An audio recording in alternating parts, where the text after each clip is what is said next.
So we have the personal links. You can click on those. BTC today is around 51,000. In 2009, when it kicked off, it was worth $1.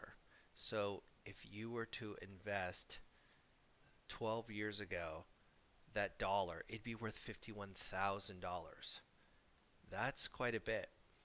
But back then, you couldn't necessarily just do a quickly buy in. You had to do the mining to create the BTC to be worth $1. And then shortly after they got that down, you could then start buying into it like a stock or an investment type. And that was probably what everybody heard around the day when they were getting into BTC. But like myself, I don't want to say skeptic or scared, but I was like, okay, if I've got BTC, can I go buy a dinner with it? Can I make a car payment with it? Can I pay my electric bill with it? What is that going to do? There was nothing in there. It was just, in 2009, a future to say, if we create this currency and have value add, we could use it. Let's get into it now. So let's recap from that. We've missed the initial investment period. It's past. When BTC was $1, right? To gain that dollar, you had to buy a $2,000 PC and you had to mine it. That mining capability of creating the hashes and the Satoshi would add up a little each day, but it would take you 70 years to recoup that cost when it was only worth $1. So it really, to me, was not the time to invest into getting it. Point one. Then after that, there'd be profit after you paid off your initial $2,000 hardware cost to create that first BTC dollar, right? But then the PC would be dead and you need to buy another. A PC is not going to last you 70 years. Let's say it would last you 10 years. So you'd have to buy 7 systems within 70 years at $2,000 a piece. It just didn't seem to be that much of a benefit back then to say, if I don't want to invest in cash into it like a stock market and throw money at it, how could I knock my risk down? I could just get a miner and create that partial of a coin. And over time, it would be a half a coin, and then over time, it would be 3/4, and then over time, let's say 70 years, it'd be one full BTC, which then would be worth $1 back then. So, is it worth it?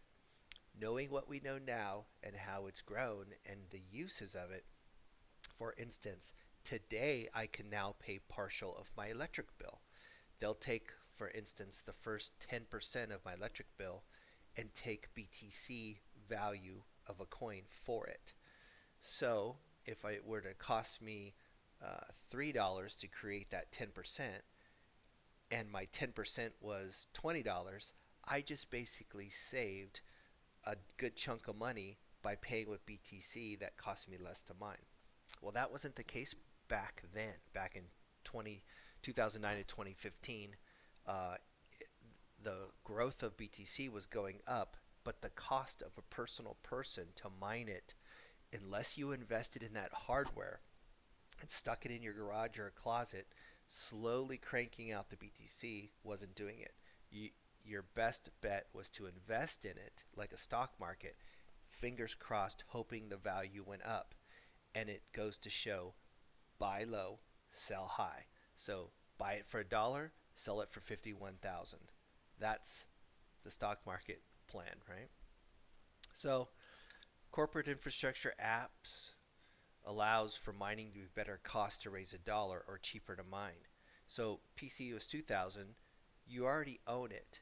It's faster, better, lower power consumption than getting that original miner that you would have stuck in your garage.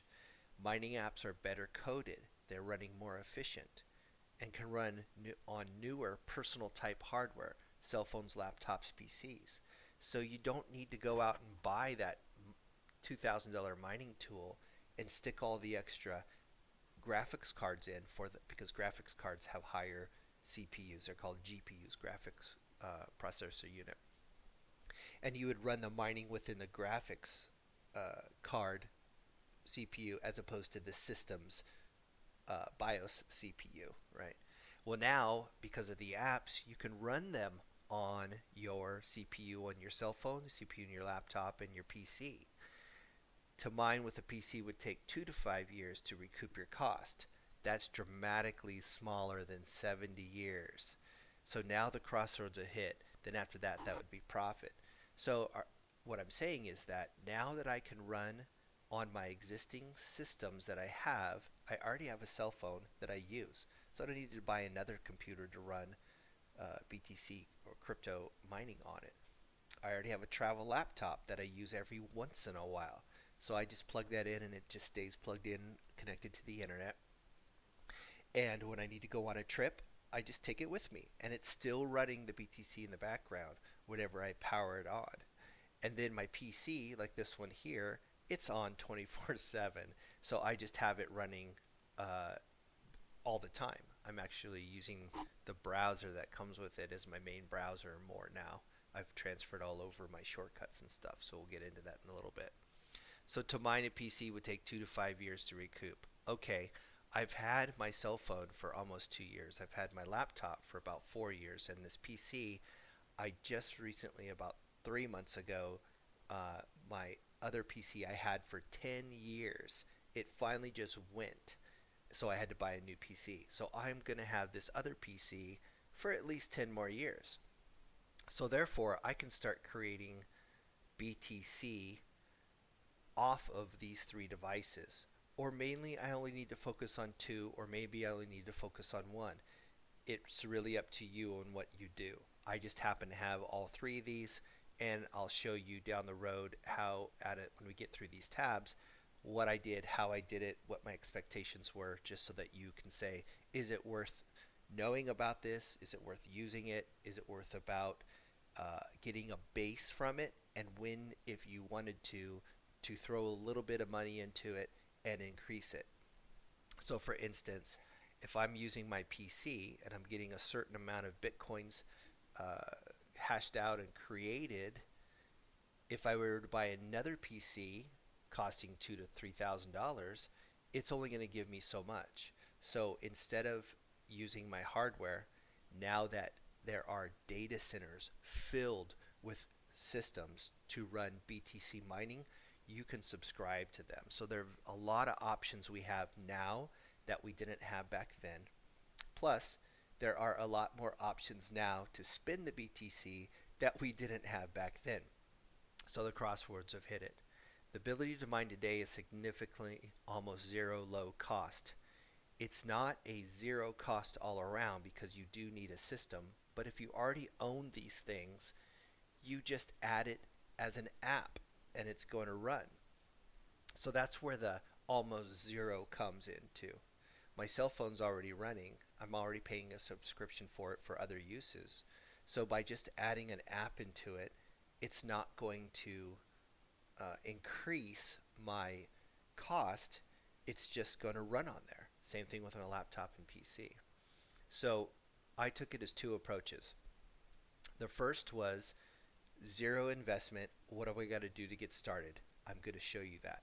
Then the next is I can see where if I graph this out and I'm creating so much, the cost to raise $1 right now is like less than a penny to make $1 over time. And we'll get into those efforts here in a minute. Reinvest your profits for additional workloads on existing hardware until you've used all your resources for subscriptions. Meaning, you can start out on your cell phone. Once you see how it's working, you can say, I should install this on my laptop too, and my PC. And you'll see that you have a low, medium, and high utilization because your cell phone is a small gigahertz processor. Your laptop maybe is a standard, just run-of-the-mill type thing. But your PC probably has more memory or processor than your laptop. So you'll see a higher gain in that PC. So therefore, how would you reinvest in profits additional workloads? We'll get into that down here. But basically, you can buy a boost, which means whatever your PC is running, you can do a small subscription and also get a match or from those data center mining tools that are running the BTC mining business. They'll match you up. So it's a great investment in that. Even if you just run it on one, two, or three of your own systems, you're still making BTC, which you weren't making in the past. Reinvest your profits to subscribe to a pool miner. The pool miner is the thing that's in that data center at companies. So if you say, well, I'm getting so much profit out of my PC that I already own, I don't want to buy another PC and add it. You do not have to. You can say the cost to raise a dollar then may be 25 cents. Invest 25 cents to make a dollar. Well, then you can say, okay, well, what if I invested 250 cents to make $10? It still comes down to 25 cents to make a dollar. And that just shows what do you want? Do you want the BTC to then hold it, and then when this reaches 30,000 to 50 to 70 to 90 to 100,000, then cash it in, buy low, sell high? Or are you just in it to say, how do I make more money tomorrow? Well, this isn't the case it's going to be. There are three levels or layers to BTC cryptocurrency. The first area is the mining, and I'll just put that right here. Whoops. That is where you're creating your partial of a coin and trying to get to one BTC. The next is, once you've mined that BTC, you have an exchanger, and that's going to allow you to exchange dollar for BTC or BTC to dollar. And then the third is, well, I have a wallet. That is going to allow you to save or spend. Okay? And with that said, those are the three areas that we have. We'll touch into these three, but think of mining as the gold miner, right? There's additional low-end costs that a gold miner may need to get gold. Pickaxe, a shovel, a panning, maybe a donkey, and food for a month, and head up the creek in the valley and just do the labor. So there's a lot of labor in this. That's what this is kind of like. The exchanger, think of it as a stock market. And I'll go over some of my exchangers in another video. I use one that I've narrowed down to. I did 3 of them that were preferred. And after using them, ease of use, the information it gives you, I want it to be very quick and understanding. I've narrowed down to 1. And this is going to be more of management of your BTC. And then it's the wallet, where you can just transfer your BTC that you've earned into it, all the way even to some wallets. You don't need an exchanger because you're not going to trade one BTC value for another cryptocurrency value. You're just going to mine it and then take the funds and put it into your wallet. So think of the wallet as purchasing, right? Just like your wallet in your pocket or your purse. And at this point, your wallet will allow you also to send and receive funds to something else. So if you pay part of your electric bill, then you will use your wallet from the money that you've earned in your exchanger investments or that you've mined out. What I've basically done is I started in mining, and then once I started creating BTC, then I started looking into exchanger to where other cryptocurrencies have value, because this is where a lot of applications that exist for cryptocurrency, meaning in a mining where you have a gold miner, they have to get their grams or flakes of gold, take them down to a smelter and add them all up and then create a bar of gold, and then he has to sell that bar of gold to a bank, and then the bank has to then send that to their vault, and then they can print money off of it and send it out to individual people for loans and so on and so forth. So there's a whole process behind that. The exchanger has knocked that down into apps. There are apps that are created to transfer BTC. There are apps created to secure the transfer for BTC. There's apps that are created to create more use and functionality for BTC. So, for instance, now the power company can have an app and can convert instantly dollars to BTC and vice versa, and you can pay for it. So there's tons and tons of apps. I mean, there are tons of apps that are being formed out there. And then there's the wallet for your purchasing or your holding or your savings kind of a thing. So what I do is I just let my miner roll. After a month, after 6 months, or after a year, I'll go ahead and just throw it into my wallet. It still has the value. It's just being held in a secure location. So this is security. And we'll get into a couple of the different securities maybe in another video for wallets. But basically, back in the day, you would have to have a miner that would earn the BTC, and it would be encrypted to that device. So if you lost your computer, somebody stole your computer, or your hard drive went out and you didn't have your backup, you basically lost all your mining efforts. Now you can mine and push your efforts into your wallet.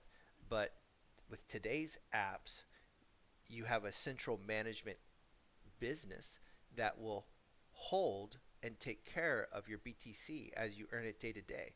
So you can start mining today and then turn around and check it in 6 months from your management console, and all your money's there. If your cell phone, you go to get a new cell phone in 3 years, and you turn in your old cell phone, everything that cell phone has mined is being kept in the management console of this mining app that we're going to talk about.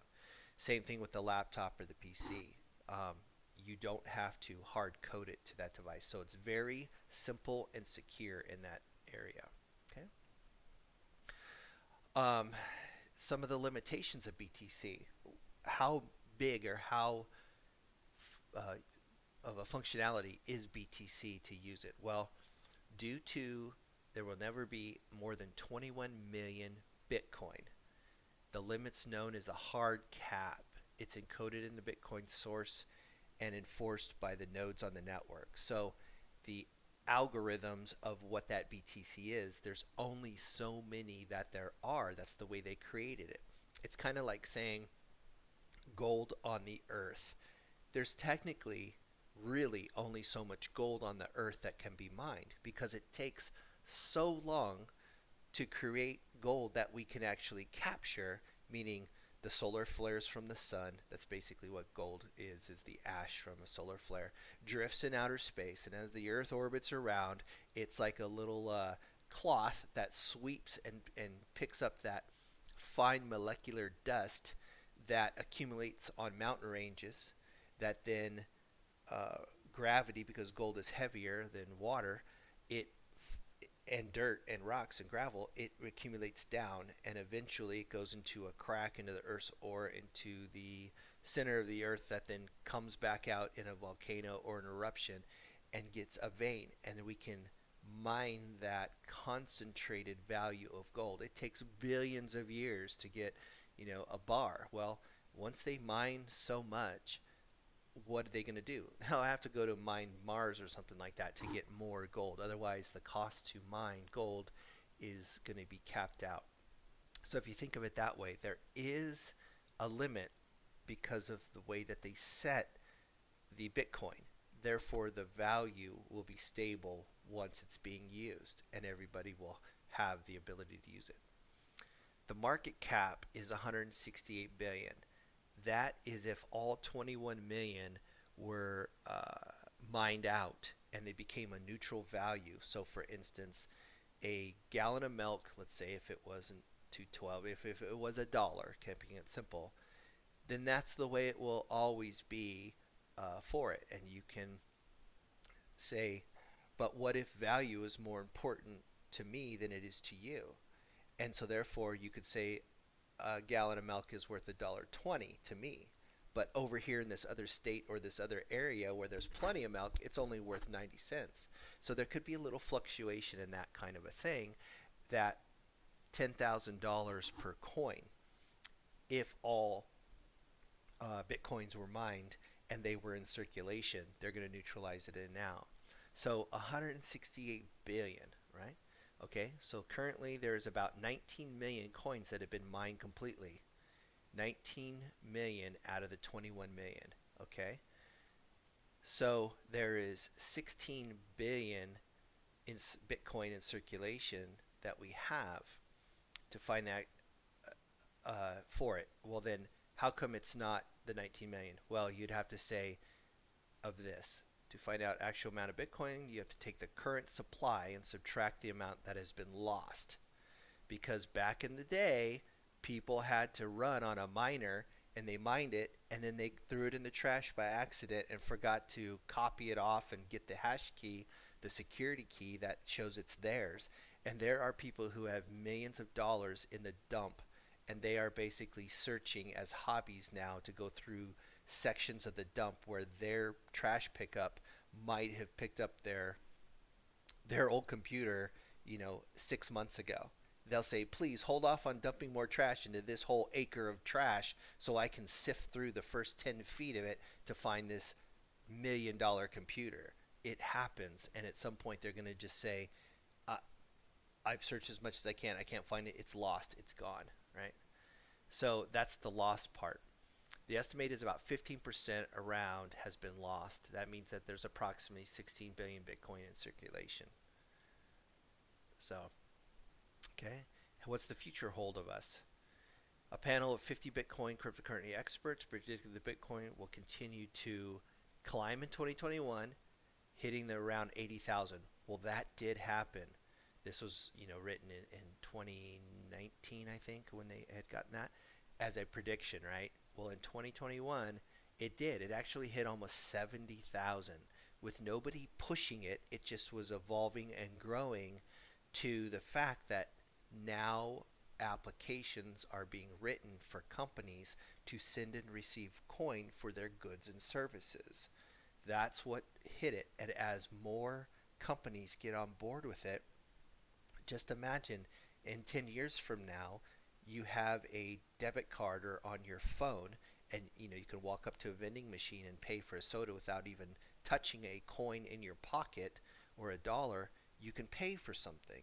Well, the same thing now. I bet that your bank probably has a BTC icon within it or something like that.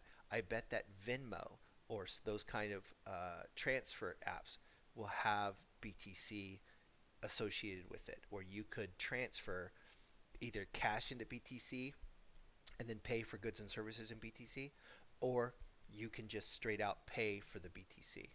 That's going to happen. So they were predicted that that's true. That hit. They were slightly off, but that's pretty good. So in 2025, they think it's going to be around 250,000 a coin. In 2030, it'll be about 5 million per coin. So I told myself, okay, if I start mining coin now, how much can I get in a day, in a week, in a month, in 6 months, in a year? What's my projected output, and what's it cost for me to do that?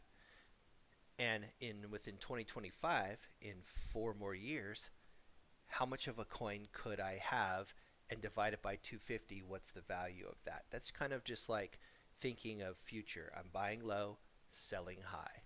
Okay.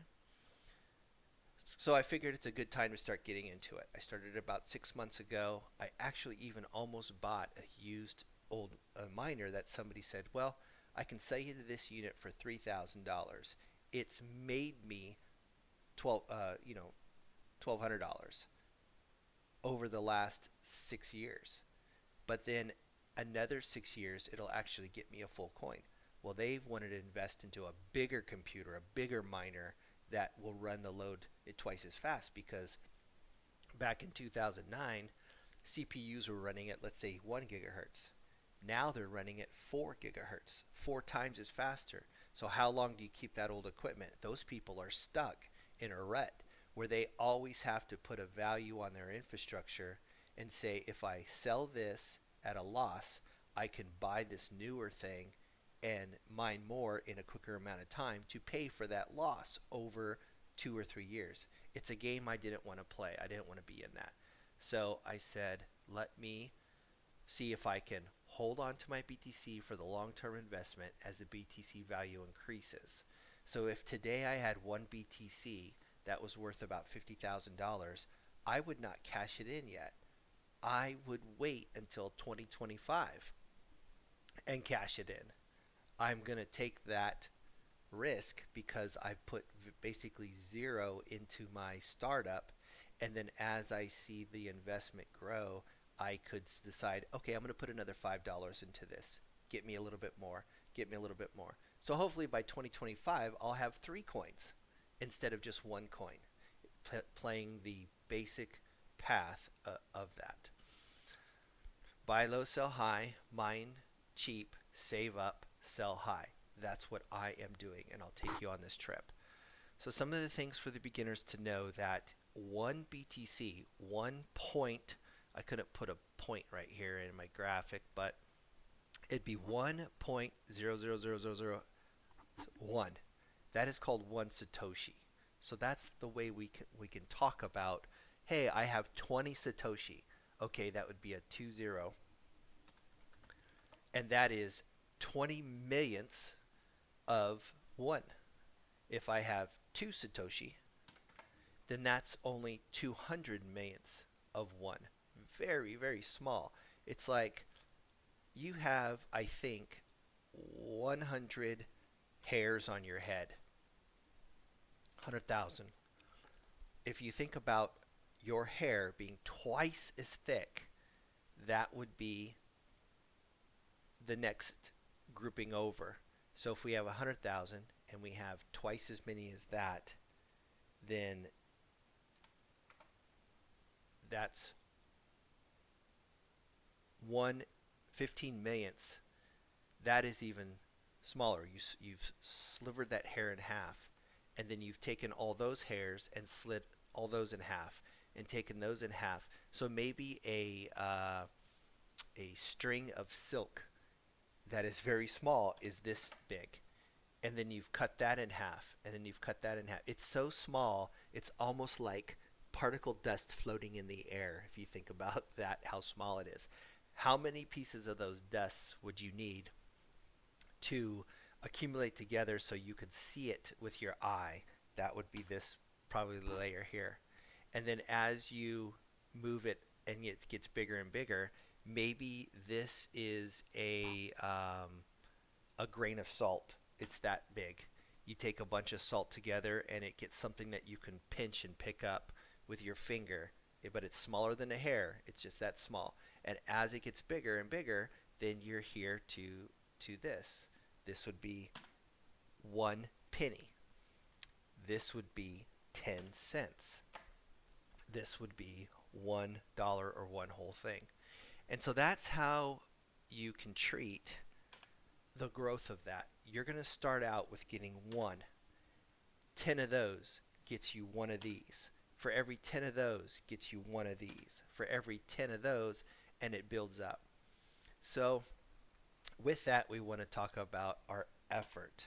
But this is how we talk about the measurement of a BTC. 1 BTC is here, and then partials would be, for instance, 5. That's 1/2 of a BTC, right? And then breaking it down, this is 1/100th of a BTC. So at that point, if you see the Satoshi, we want to see this number get bigger and bigger and bigger and bigger and bigger all the way to a 1. And what's the effort, energy, and time it's going to take that?